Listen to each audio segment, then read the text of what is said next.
Yo pensé que era el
Igual como si me esa hora de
Voy a ir a regresar en 10 minutos. Ya regreso.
No, yo dije que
Muchachos, buenas noches. Vamos a comenzar.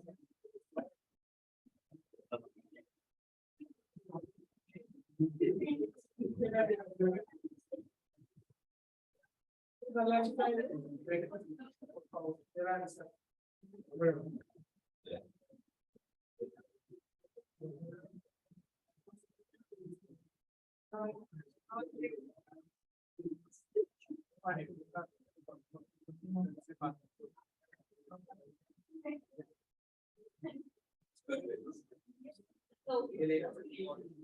No puede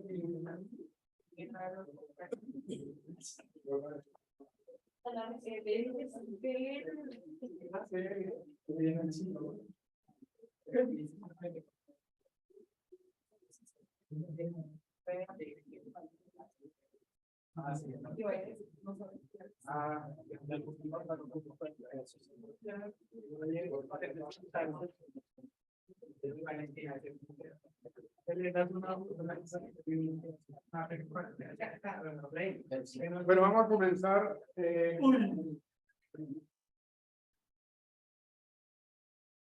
Comenzar. Ya están todos enlistados acá. Javier tenía que ser, ¿no? Venga, Javier. Yo no.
Primero, vamos a hacer silencio, por favor.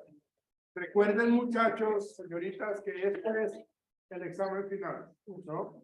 Entonces, dependiendo de su desempeño, les irá bien o les irá mal. Y tendríamos que mirar cuáles son las fechas de habilitación.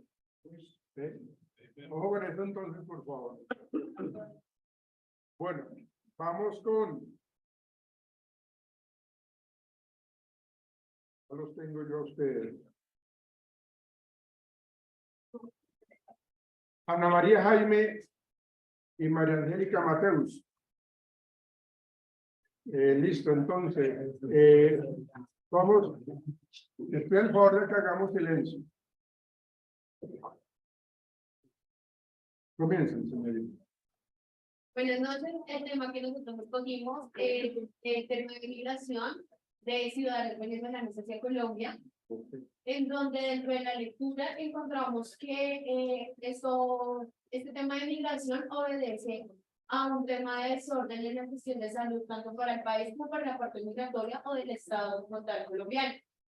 A partir del año 2015 empezamos a evidenciar que los ciudadanos venezolanos o del país vecino empezaron a tener mucho más migración hacia nuestro país por un tema de su crisis económica. Entrando al país de forma ilegal por las fronteras de Cúcuta y de Arauca, en donde se puede manifestar que no hay una evidencia de que efectivamente ellos entraron con todas las vacunas establecidas, de todo el tema sanitario que conlleva la OMS. También se puede evidenciar dentro de la lectura que estos ciudadanos no portan una adecuada asepsia o sanidad para sus hijos, dado que por ser desplazados de su país tienden a vivir en las calles y no tienen un hogar fijo o una vivienda estable para poder hacer una manutención. También podemos encontrar que hay una crisis en la parte de educación, ya que son niños que no tienen vinculación escolar hacia nuestro servicio de educación, y por ende hay una crisis de analfabetismo. Apenas en el año 2020-2021 el gobierno, a raíz de toda la parte de la pandemia y toda la gestión que se realizó con los organismos internacionales para esta crisis, se empezó a vincular directamente a estos niños a nuestras escuelas y a legalizar a toda persona que quisiera desarrollar. Bueno, digamos que en el tema de la salud, como le dice mi compañera Ana María, pues las migraciones sí se venían dando, pero pues a partir del 2015 fue que se empezó a dar una migración atípica. En el tema de la salud, digamos que hay muchas personas que no, digamos que no entienden ni por qué los ciudadanos venezolanos acá en el país pueden tener acceso a la salud. Digamos que nosotros por constitución, cualquier persona que habite el territorio nacional tiene derecho a acceder a la salud. Igualmente, cualquier persona que tenga una urgencia, por así decirlo, tiene derecho a, pues, a acercarse a cualquier hospital o centro médico y tiene que ser atendido. Digamos que esto lo dice en el artículo 13 y de la ley 100 de la Constitución Política de Colombia, y dice que todas las personas extranjeras tendrán los mismos derechos y recibirán el mismo trato de las autoridades. Pero entonces es por eso que estos migrantes han podido acceder a la salud. Y hay, igualmente, de igual manera, pues, digamos que ellos cometen algún tipo de delito, tienen que ser tratados de la misma manera como lo trataría una persona que pues, es ciudadano colombiano. Entonces, digamos que nosotros como país, la regulación de la situación migratoria, digamos que hace que nosotros a ellos los tengamos que enviar al sistema de salud para, pues, digamos que para hacer un poquito más controlada la regulación de ellos. Además de esto, digamos que el tema de salud del país empezó a ampliar unas medidas. Una de esas fue la cartilla de prevención de la influenza, en donde, digamos que lo que se buscaba en el 2017 era mejorar esta situación de salubridad de ellos. Pero digamos que no fue, digamos que no tuvo el impacto que se estaba esperando. Igualmente, más reciente, se ha visto que de los ciudadanos venezolanos ha incrementado los contagios de VIH. Entonces, digamos que es un problema de salud que ha venido incrementando, que se han tomado medidas, pero pues que ninguna de ellas, digamos que ha dado el resultado que el país espera. Igualmente el tema de seguridad, el tema de que pues lleguen demasiadas personas a un país y los reciban con xenofobia, hace que ellos de alguna manera pues intenten buscar de todos los medios la manera para sobrevivir. Igualmente que ellos tienen cierto como, por así decirlo, como que se sientan en guerra con nosotros mismos por la misma xenofobia que se les está dando. Entonces, se han visto que hay muchos grupos que, digamos, por así decirlo, de pandillas que se llaman en Venezuela, que han migrado igualmente a Colombia, pues a seguir haciendo los actos delictivos acá en el país. Entonces, digamos que desde hace mucho tiempo, desde que empezó la migración atípica, digamos que lo primero de lo que se habló fue de la xenofobia, y fue una de las cosas que menos atención se le puso por así en serio, pero pues igual ha sido una cosa que no se veía y que el país no estaba preparado, por lo que digamos que todos los planes que se han hecho han sido en la marcha. Entonces, hemos visto de cómo, digamos que no solamente el tema de transmisión sexual, sino también llegaron al país personas con enfermedades crónicas. El tema del embarazo también ha sido otro tema muy importante, porque a pesar de que el país le está dando a ellos la posibilidad, por ejemplo, de que las mujeres puedan planificar, se ve que no están naciendo. Entonces, la cantidad de niños venezolanos que han nacido en el país y pues por haber nacido en el país que han tenido nacionalidad colombiana ha sido gigante. Esto que genera, pues eso genera primero que tenga que hacerse unas reestructuraciones de salud, reestructuraciones en la educación, reestructuraciones inclusive en los servicios que da el gobierno, porque digamos que está claro que ellos están acá y por más xenofobia que se genere, pues el país tiene que hacer algo con ello. Además de que nosotros, digamos que nosotros como país hemos generado políticas donde hemos recibido dinero de otros países para tratar esta situación, y entonces es que de alguna u otra manera ellos también tengan ciertos derechos y hagan que el país tenga ciertas obligaciones con ellos. Entonces, digamos que ha sido un problema no solamente económico, sino de manejo que se le ha dado los gobiernos a este problema. Ok, listo. Para hacerlo claro para todos, cada grupo va a tener 6 minutos para la intervención. Cuando ya se está acercando, que vayamos en el minuto número 4, yo les voy a mandar una señal para que sepan de que ya se les está acabando el tiempo. Bueno, y lo otro, digamos, las personas que pasemos hoy, no es que mañana no vengan, ¿no? Por eso yo no, o sea, puede que yo les haya calificado, pero si no los veo, si por ejemplo a Javier no lo veo, o llega como faltando un cuarto para las 8, pues entonces la calificación que yo le había colocado se le va a disminuir, ¿no?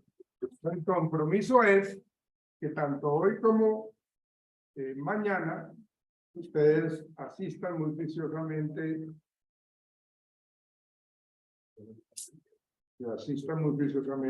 a la clase.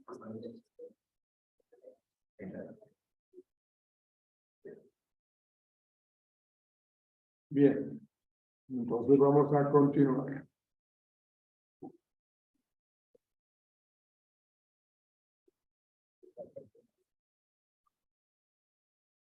Muchas gracias, señoritas, muy amable. Vamos con Carlos Castro y David Sastre. Carlos Castro y David. Ya un momentico, yo los veo por acá. Carlos Castro.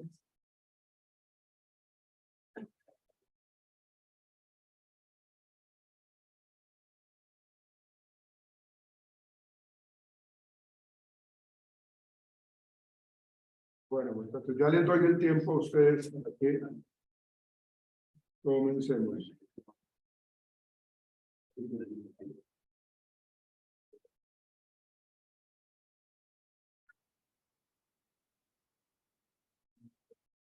Comiencen, por favor. Entonces, el tema de conflictos territoriales, el factor de paz en Colombia, y el factor de ordenamiento territorial que se conlleva. El texto pues habla básicamente de toda esa estructura como tal, desde los acuerdos que se vinieron en La Habana con el ASPAR y el ELN en cuanto a la situación del conflicto de ordenamiento territorial que se está conllevando en diferentes zonas del país.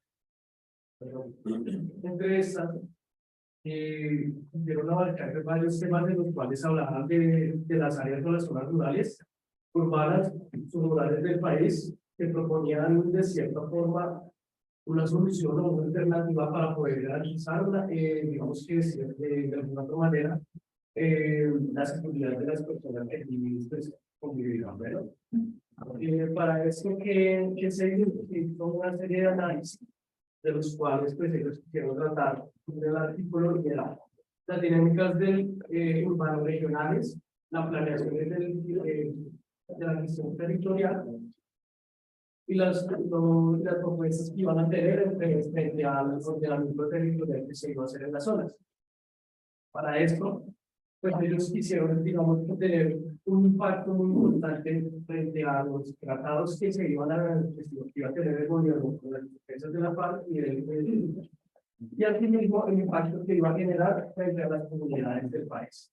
Para esto, pues, que realizaron, vamos a tratar de 6 pilares importantes en la comunidad para llegar a esta función. Lo primero fue los diálogos de paz y los impactos sobre el ordenamiento territorial. Básicamente lo que querían era hablar cómo se iba a manejar todo el tema en cuanto al tema de los conflictos, las drogas, el tema de drogas y las víctimas que conllevaban a ese conflicto.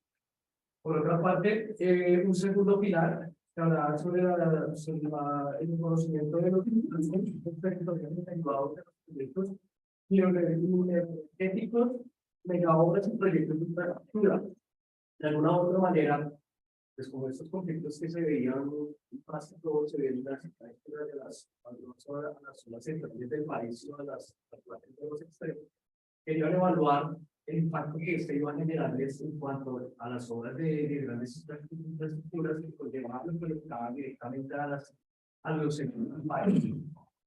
Digamos que un tercer eje que hablaba era ver cómo los conflictos por uso de apropiación del suelo y territorios de los campesinos, las indígenas y afrodescendientes.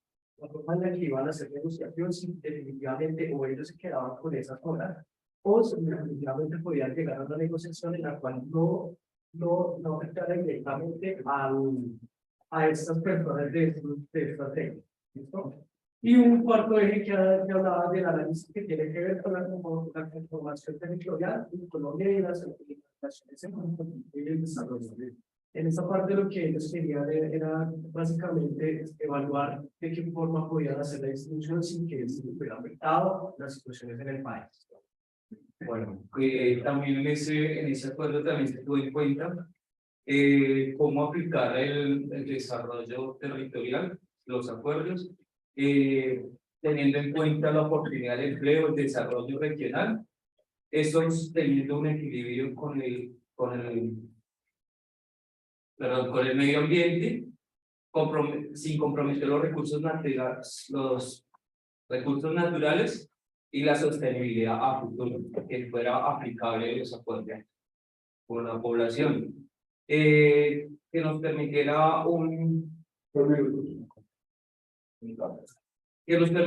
un desarrollo consecuente con las posibilidades de los territorios y aspiraciones de hacia dónde se quiere llevar el desarrollo del campo y del territorio, la redistribución de la tierra en Colombia.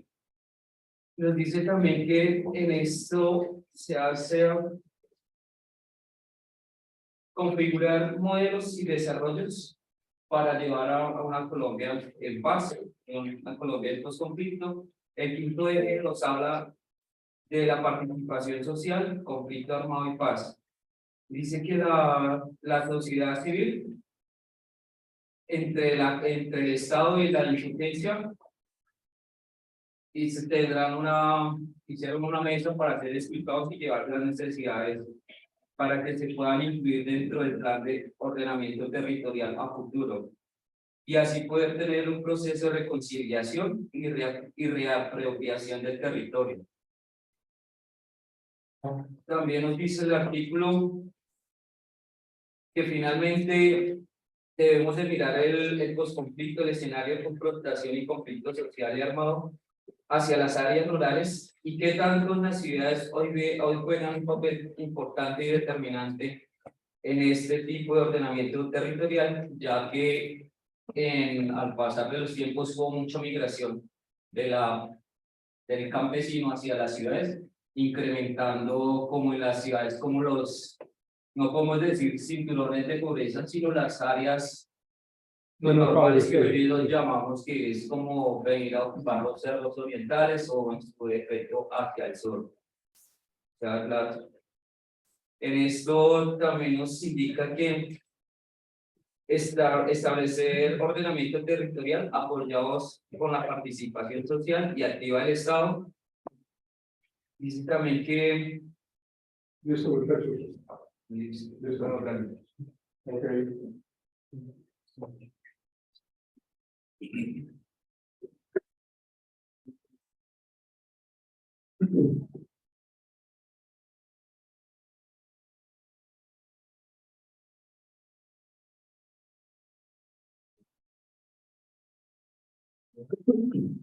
Santiago Pereira y mi amigo Brian Gómez. ¿Cómo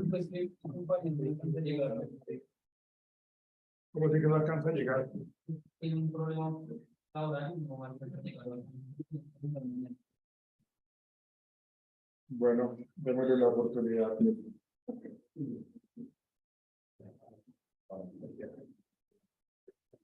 Steven y Jesús. Steven Parra.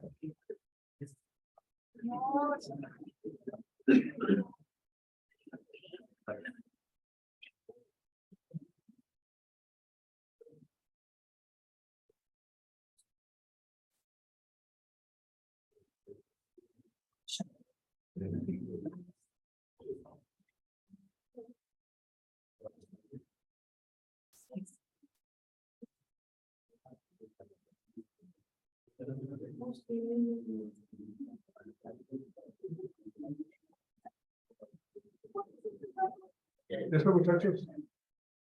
¿Listo? Espérate un instante, por favor. Acá el tiempo. Listo, dale. El tema que nosotros escogimos es la violación de los derechos humanos por parte de los grupos armados colombianos. Ya que durante décadas Colombia ha sufrido la violencia y la presencia de diversos grupos armados, incluyendo guerrillas, paramilitarismo y narcotraficantes. Estos grupos han sido responsables de numerosas y violencias a los derechos humanos. Entre estos está el asesinato y ejecuciones extrajudiciales. Los grupos armados han perpetrado asesinatos selectivos y ejecuciones extrajudiciales de civiles, activistas políticos, defensores de derechos humanos y líderes sociales.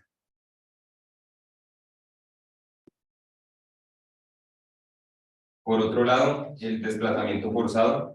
Los grupos armados han forzado a cientos de miles de personas a abandonar sus hogares y desplazarse dentro del país, dejándolos sin hogar y a menudo sin acceso a servicios básicos. El desplazamiento forzado es una violación grave de los derechos humanos que afecta a una gran cantidad de personas aquí en Colombia, especialmente a las comunidades rurales y a los pueblos indígenas. Y por otro lado, el secuestro. Los grupos armados han secuestrado a civiles, a políticos y personas importantes del país para obtener rescates, para obtener información o para intercambios por parte de ellos. Los secuestros son una forma de violencia que ha tenido un gran impacto en la vida de muchas personas en Colombia, tanto directa como indirectamente.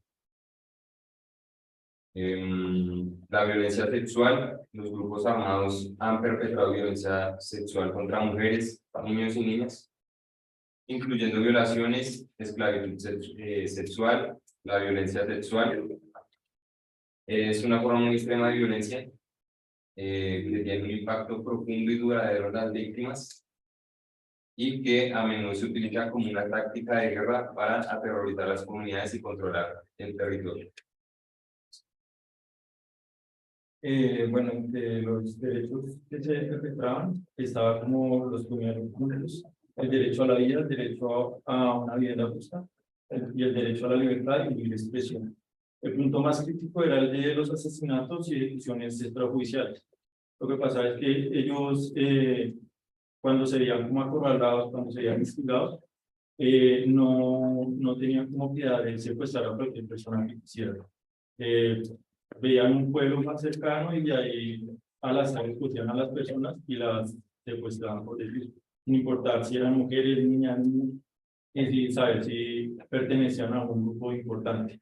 De hecho, eso era lo que más criticaban, que eran personas al azar, las cuales imponían cosas sin necesidad de que participaran en cuestiones políticas, personas sin tierra, personas que no tenían nada que ver con la guerra, eran los que en la mayoría escogían para secuestrar a esas personas.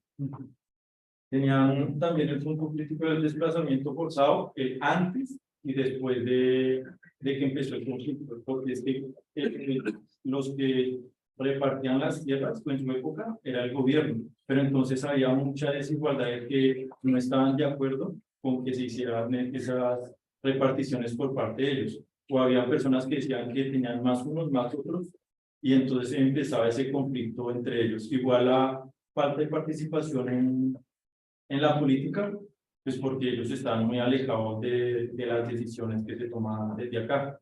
Entonces ellos lo que querían era llamar la atención y hacer mucha más participación para dar los cambios o las opiniones que ellos exigían. En secuestro, lo mismo pasaba, secuestraban personas al azar, pedían dinero. Habían las épocas donde en esos momentos a las personas las secuestraban, si no ganaban como lo que ellos, las opiniones que querían o los puntos que ellos estaban exigiendo, los soltaban pero con algunas bombas. Entonces con eso como que los dejaban libres, pero igual no era una libertad propia, porque esas personas igual iban a estar con eso por mucho tiempo. Y lo peor es que cuando la fuerza pública iba a intervenir, no tenía todavía la tecnología o los estudios para poder cómo desactivar esas cuestiones. Entonces era un porcentaje muy grande de que la persona que saliera con esas cuestiones, o sea, con esas bombas que le ponían, morían. Violencia psicológica en feminaste, mucha gente que perdió la vida por parte de esas minas terrestres en zonas bastante amplias. Digamos, acá yo conozco un punto en donde se colocaron minas terrestres en la parte del Huila, que era por la pelea de tierras que el Estado iba a comprar para hacer la represa del Quindío. Entonces, al enterarse del conflicto armado de todas esas tierras que iba a comprar, empezaban a retirar los dueños de ellos y colocaban minas terrestres.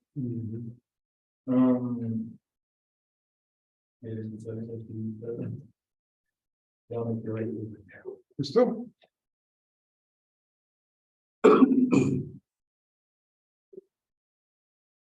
Ok. Bien, muchachos. Seguimos.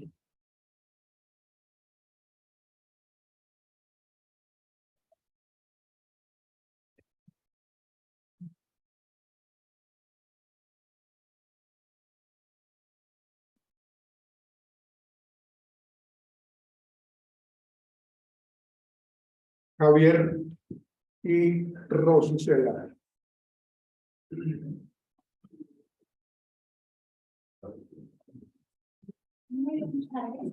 Hola, buenas tardes.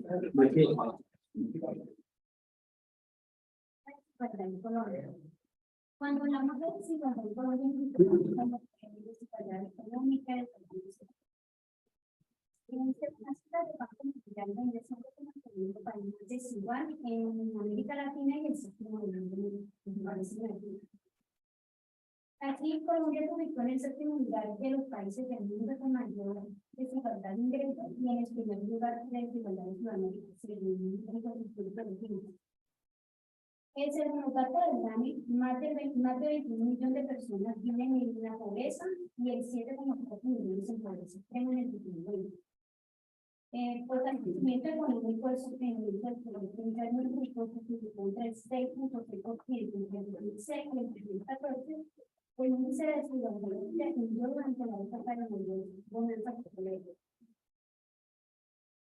Bueno, la desigualdad se manifiesta en todos los órdenes de la ley nacional, como consecuencia del hecho histórico, de las políticas públicas, la regionalización del desarrollo, las costas caribes y las empresas colombianas.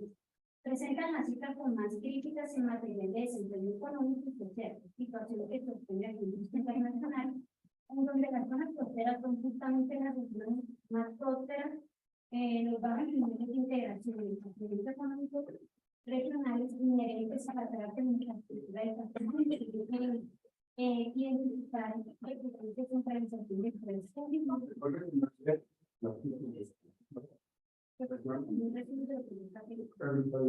Recuerden que no es leer, por eso les dije, lean el artículo. Siga, por favor, señorita. La verdad, igualdad en Colombia es un país de la igualdad a nivel suramericano, el primero, ya que pues está una crisis económica, social y educativa. Las costas pacíficas y caribes son las zonas más afectadas por este problema. Desempeño económico, educativo y social, lo cual es algo que no debería darse, ya que pues son zonas ricas donde llega la gran parte de las cuotas, puertos, sí, entonces como que no debería haber tan afectada y es una zona donde más se ve la pobreza a nivel nacional. Los sectores más productivos del mayor crecimiento son aquellos se ve más en el capital y no en lo social, Eso quiere decir que allá estamos viendo cantidades de desplazados, los territorios los cuales ya no puedo ligar por herencia su desigualdad entre nosotros. En Colombia, se dice que en Colombia se divide en dos, la Colombia rica, productiva y la Colombia desigual y pobre. Porque en Colombia llega hasta cierto nivel que se maneja a nivel económico a favor de los que tienen el poder. Ellos se encargan de hacer sus propias cuentas, contratar su propia gente sin tener en cuenta la variable a nivel nacional. Eso se llama, pues nosotros le decimos palancazo, porque ordinariamente quien tiene yo no le punto porque va a tener punto a él y tener en cuenta a las personas que de verdad lo necesitan. Hace muchos años alguien afirmó que Colombia padecía de una hemiplegia. Hemiplegia es una enfermedad que parálisis total o parcial que eso determina con su el cual dijo que la meta de él era proponer cambiar esa, aportar la instancia entre las dos Colombias. La Colombia es igual, la Colombia es el trabajo, y la aportar como esta brecha para la Colombia productiva, la Colombia, entre la Colombia salarial y la Colombia aportar el porcentaje de pobreza, desigualdad. En Colombia se viene afectado el Ministerio de Educación, ya que la mayoría de dinero que se presupuesta para ello no es destinado a la beneficio de la universidad, sino que invierten cierta cantidad de dinero,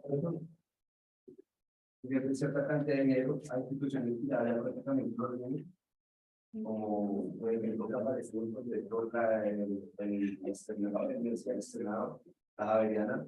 Todos los años tenemos que renovar estas universidades, pero nunca creamos universidades nuevas en La Guajira, en Chocó. Entonces, esto es la plata que se invierte en esas universidades anualmente, con billones.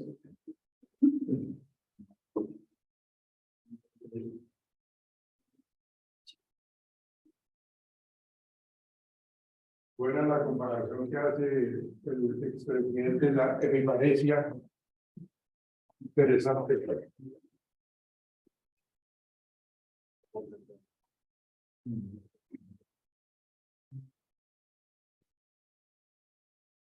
Bueno, muchachos.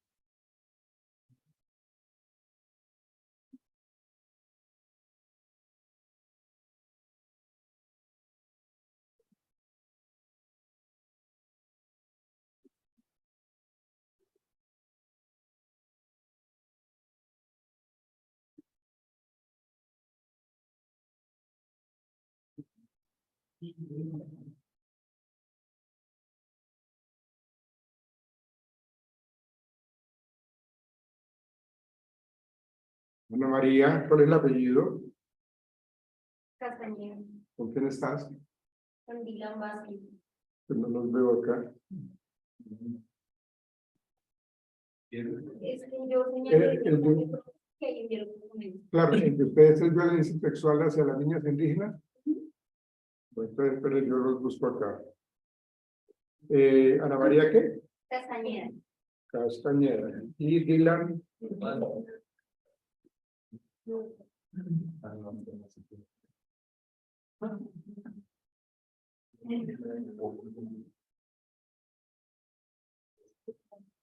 Listo. para todos. Claro, buenas noches. El tema es sobre la violencia sexual hacia las niñas por parte de las militares y los grupos al margen de la ley. Para empezar, la violencia sexual se considera, como su palabra lo dice, acciones de la naturaleza sexual que se cometen contra una persona y que comprende, entre otras cosas, las violaciones, el abuso sexual, la tortura, la trata de personas y la prostitución forzada. Teniendo en cuenta que la violencia sexual no solo se trata de la penetración, sino que algún otro tipo de contacto físico abusivo también es contado como violencia sexual. Hay una parte en la Constitución Política que dice que el Estado debe velar por la protección de todas las niñas, los adolescentes y las mujeres dentro del país, haciendo caso a lo que dice la protección de los derechos humanos. Hay una estadística de un estudio que se hizo del 2013 al 30 de septiembre del 2020, donde dice que la tasa de violencia y abuso sexual entre hombres y mujeres de las comunidades indígenas los hombres fue 209, o sea, 209 hombres fueron violados por algún miembro de una fuerza militar o de un grupo al margen de la ley, y 2.407 mujeres fueron violadas por estos mismos. También dice que los grupos armados ilegales e ilegales por de cada comunidad, a diario son violados 3 hombres indígenas y 9 mujeres indígenas. Esta estadística dice que normalmente la estadística en cuanto a la mujer triplica la estadística en cuanto a los hombres. También dice que hay 11 mujeres indígenas que son de esa estadística general diaria, 11 mujeres indígenas son violadas por hombres que hacen parte de algún grupo que está al margen de la ley. Algunas garantías de los derechos de las víctimas de violencia sexual en las comunidades indígenas son la presunción de la buena fe, que es decir, cuando alguna de estas mujeres decide denunciar, tienen derecho a eso, y quiere decir que cuando presentan la denuncia tienen derecho a que se les crea por convicción propia, o sea, que no se indague o que no se cuestione lo que la persona acusa. La acción sin daño, que quiere decir que cuando la mujer se presenta, o la niña o la adolescente se presenta a hacer la denuncia, no tiene derecho a que vulneren sus derechos o a que la agredan de alguna manera.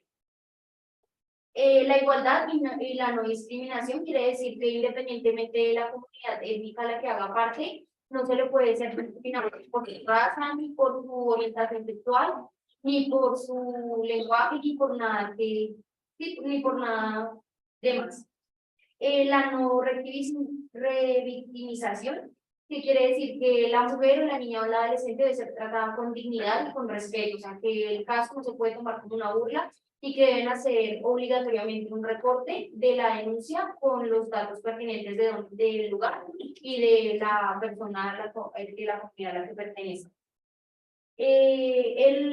La Convención Interamericana de Derechos Humanos se pronunció frente a estos casos en el 2020 y dijo que se retractaban de lo que habían dicho, de que no tenían los parámetros suficientes para investigar a las fuerzas militares o a los grupos armados de la ley. Es decir, que le dieron un aval para que ellos no puedan interferir entre las investigaciones y los procesos que se le hacen a los victimarios de estas mujeres. Dylan, casi no dejan hablar.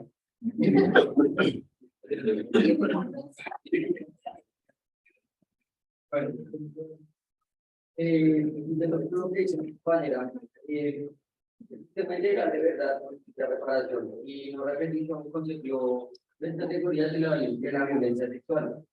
La primera es violencia sexual política, que es cuando el comandante o una cabecita del grupo armado da la orden de que se cometan actos sexuales en la población. La segunda es violencia sexual táctica. Es cuando no hay una orden específica, pero el hecho es cometido por combatientes y aún habiendo conocimiento de los superiores, no se hace nada al respecto. Y la categoría de violencia sexual oportunista, que se da cuando puede que no haya una práctica política, pero el conflicto le da los medios o las herramientas, le da el momento para que podamos cometer ese delito. En el marco teórico, en la violencia sexual que se ve en Colombia, en el conflicto armado que se ve en Colombia, se ve demasiada violencia sexual. Uno es muy alta, que por lo que pude leer y ver acá es demasiado alta. Como dijo mi compañera, son casi 2.500 casos de violación entre mujeres, niñas, niños, hombres. La verdad no importa su género, igual lo van a violar.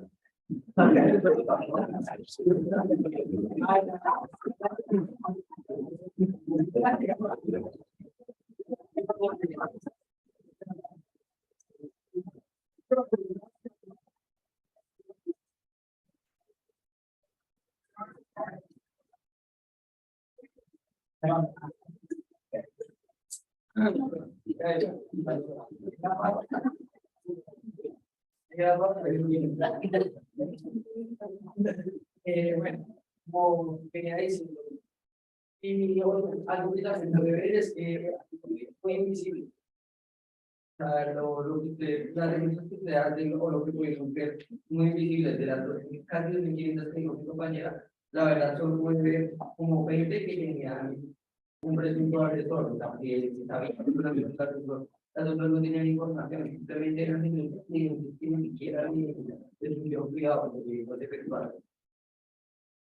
Ya, bueno. Ya, ok. Es complejo, lo que usted dijo es complejo, porque cuando usted dice que hay que creerles a las mujeres que comentan estas historias penales, porque también hay muchas historias dentro de ellas utilizan esa condición de mujer para sentirse, pues para mostrarse como víctima cuando no está pasando eso. Es muy delicado.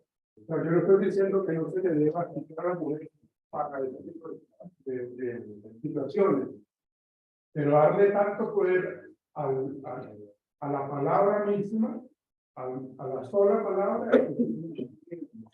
Estamos hablando del derecho, no solamente de la mujer, sino del hombre también, del ser humano en general, para que se le haga su debido proceso. Sí, pero es que incluso, o sea, como la ley que respalda los derechos, dice que también, o sea, como que el agresor tiene derecho a ser investigado. O sea, que se le haga un proceso penal y judicial para comprobar que sí haya sido así. Claro. Pero el caso como que se lo llevan primero detenidos para probar. Sí, así es. Así es. Giancarlo Centeno y Henry Castro. Ya quedó así, va.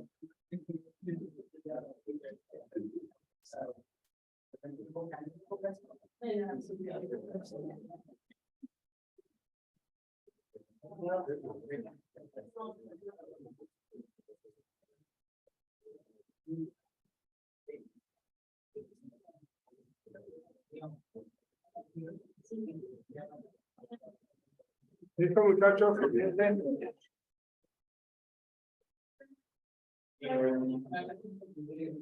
tema de la corrupción actualmente en Colombia.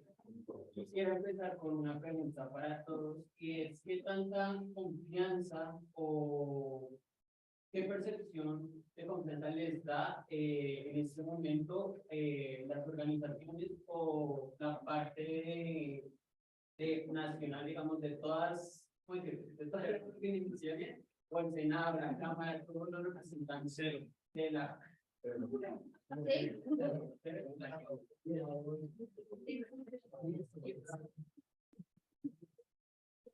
nadie tiene confianza. ¿Por qué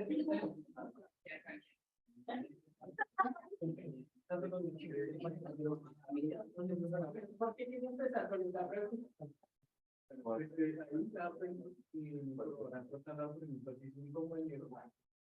el 2016 una encuesta demostró como tal cierta tasa de confiabilidad, por así decirlo, en las mismas instituciones, el gobierno, el puesto 90 de todos los países. Entonces, pues esto demuestra una tasa demasiado baja con respecto a la confiabilidad con su gobierno.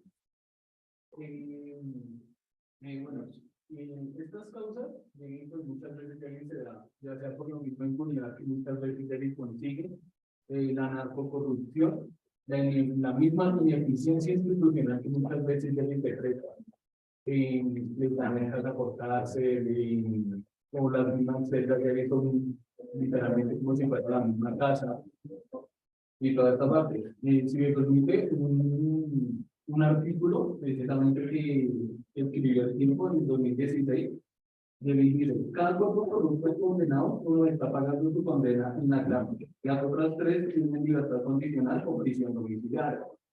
Mejor dicho, solo el 25% de los condenados se encuentran en una celda, los demás están en provisiones especiales o en su casa y van a cumplir los domingos. Corroborando lo mismo que ya sea con la misma corrupción, el mismo dinero que tanto se han sumado, después yo digo, lo utilizan para beneficio propio y así como quien dice, no paga lo mismo, bueno, todos sus delitos que hicieron. En eso tenemos que tener en cuenta la impunidad que genera la corrupción. Es decir, no es lo mismo que, digamos, como ahorita hablan de violencia sexual u otros crímenes, se tiene en cuenta unas condenas bastante altas, mientras que en corrupción se pueden llegar a pensar hasta en 2 años y son, vaya a casa por cárcel o haga ciertos tipos de cosas o pague para salir y literalmente no pasa nada y no tienen ningún, digamos, ¿cómo decirlo? No tienen algo fuerte que haga que la corrupción baje. Pues lo mismo, ahí sí, no solamente la parte institucional, hasta las partes privadas, los mismos empresarios, un 58% de los empresarios consideran bastante efectivo un soborno para sí mismo no perder mucho por el negocio que ellos tienen. Ya sea también, digamos, no tan alto, pues, digamos, no, necesito un trámite, ya sea por palanca, ya sea por dinero, agilizar los trámites, también los mismos, bueno, cuando uno llega y necesita cualquier cosa en el gobierno, en el Senado, en la misma policía, cuando uno llega a veces para evitar un paro, lo que sea, toda esta parte entonces digamos que no se tiene mucho en cuenta. Las principales instituciones que más corrupción tienen son el Senado, la Cámara, los consejos jurídicos y pues el Ejército. Adicionando también los principales lugares donde se presentan, en Chocó, La Guajira, Bolívar, Bogotá, Cundinamarca en general, entre otros. También teniendo en cuenta que la parte de la Atlántico es bastante afectada por el tema de la corrupción. Como nuestro compañero anteriormente, son partes que literal tienen muchos recursos y aún así siguen siendo pobres. Y pues es un tema muy dado que la corrupción afecta bastante allá. También hay que tener en cuenta la ética moral que manejamos, digamos, normalmente. ¿Por qué? Porque bueno, el artículo tomaba también, decía que desde pequeños no nos impulsan ese sentido de la ética moral para no caer en la corrupción. Entonces, una de las formas para quitar la corrupción o erradicar la corrupción de Colombia era que desde pequeños nos inducieran esta parte de la ética moral para no llegar a ser corruptos, porque se da cuenta que sin importar si es una empresa privada o si es pública, puede llegar a ser la corrupción bastante alta, ya sea por agilizar, por negocios, por una cosa u otra, se ven pequeños pasos de corrupción. También hay que tener en cuenta que el narcotráfico nos enseñó muchas cosas de que necesitamos y queremos el dinero rápido y fácil. Entonces es también algo de cultura ciudadana o cultura colombiana, y aquí no es tan fácil y debemos impulsarnos de una u otra forma para no caer en la corrupción. ¿Listo? Ok. Pues.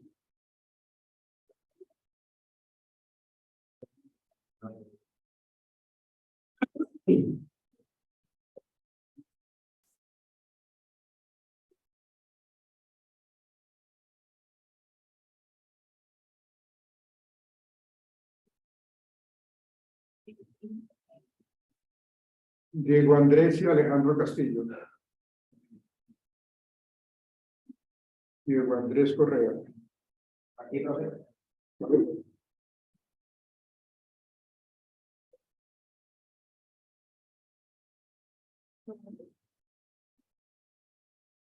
Buenas noches. El tema nosotros es delincuencia. Digamos que básicamente, ¿cómo entender? Perdóname, ¿usted no está en esta lista? Señor. ¿No estás en esta lista?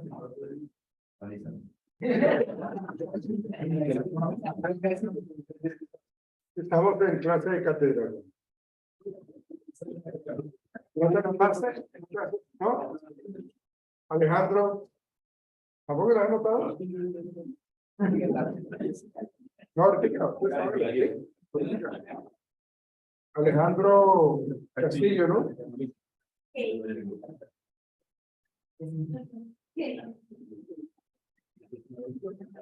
¿Cómo es su nombre completo? Diego Andrés Correa Figueroa.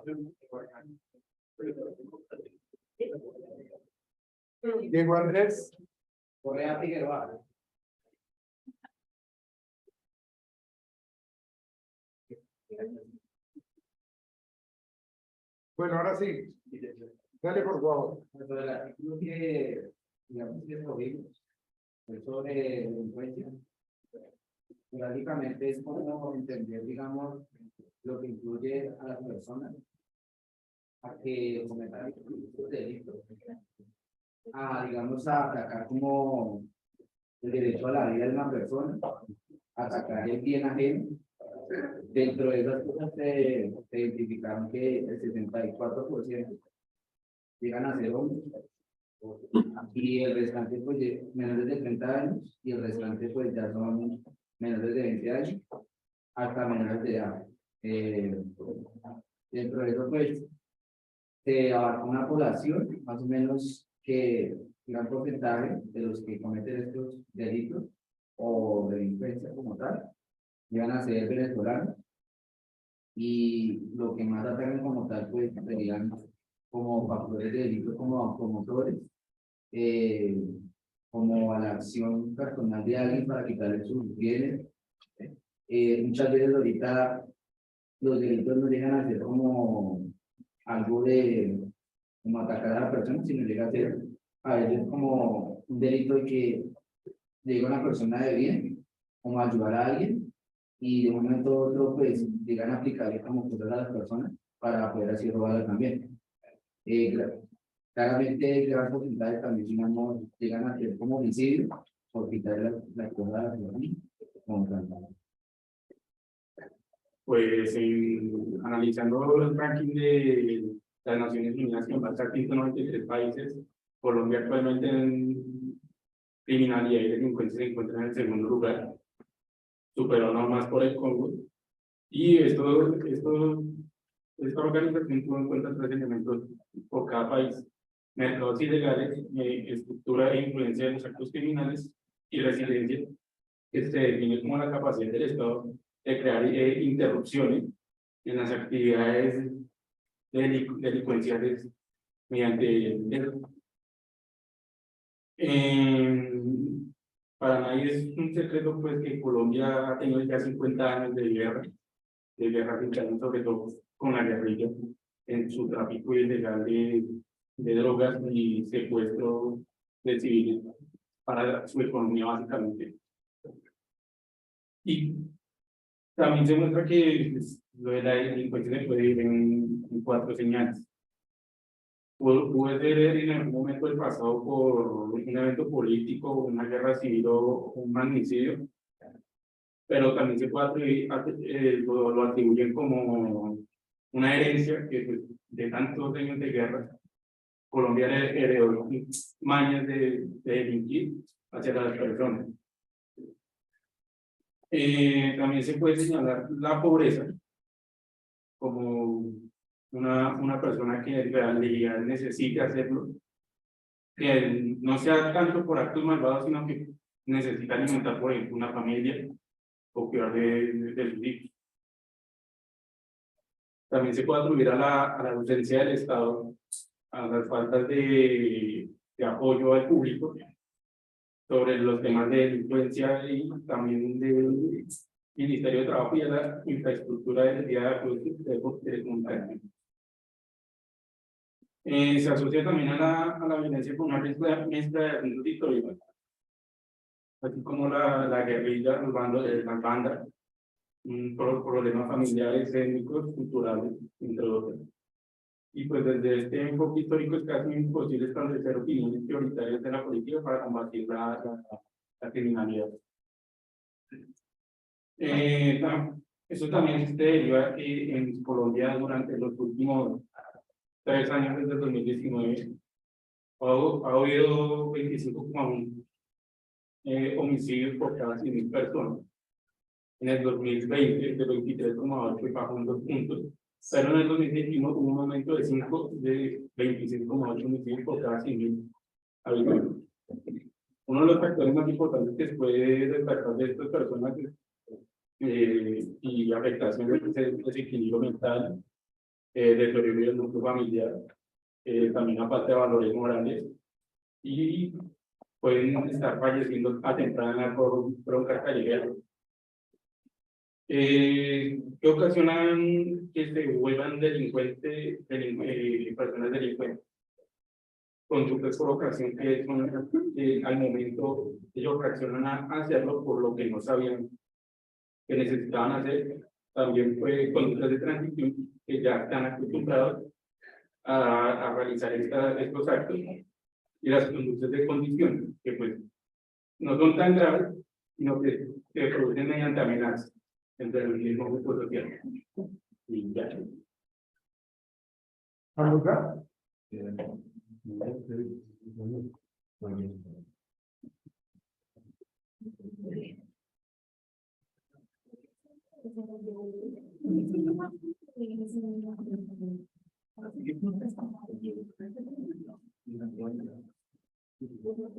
Vamos a parar ahí. Mañana comenzamos más puntual.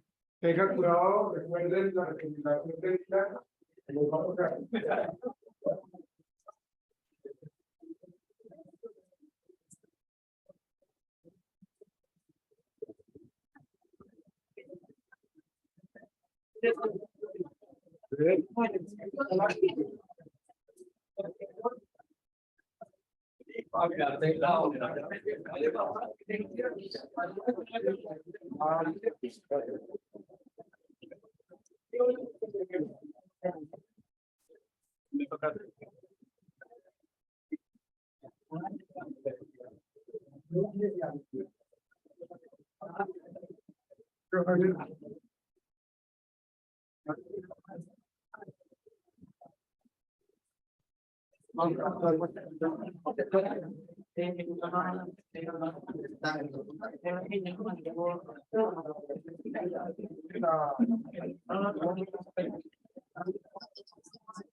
Y los que tienen, se inscribieron para la ¿Usted quién está?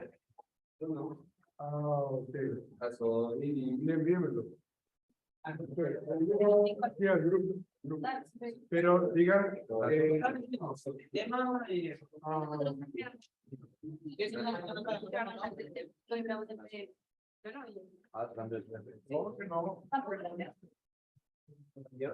no, ella que no.